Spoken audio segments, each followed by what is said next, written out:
بسم اللہ الرحمن الرحیم۔ ہر مرض کی شفا اور ہر مصیبت و رنج کی دوا۔ حضرت عبداللہ صالح رضی اللہ تعالی عنہ کا بیان ہے کہ ایک بار میرے سر میں شدت سے درد ہوا۔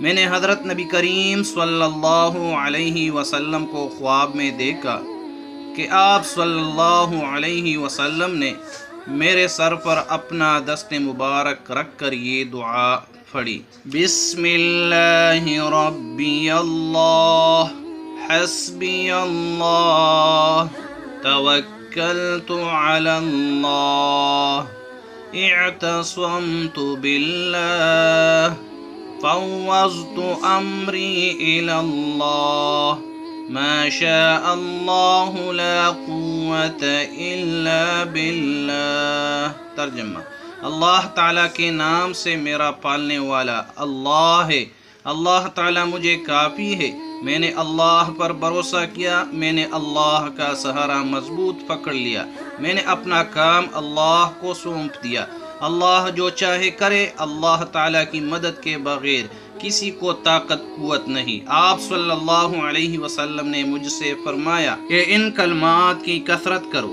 کیونکہ اس میں ہر مرض سے شفا ہے اور ہر مصیبت و رنج کی دوا ہے اور دشمنوں پر فتح یابی ہے۔ پیارے ناظرین، مزید اچھی ویڈیوز دیکھنے کے لیے ہمارے چینل کو سبسکرائب کیجیے۔ شکریہ۔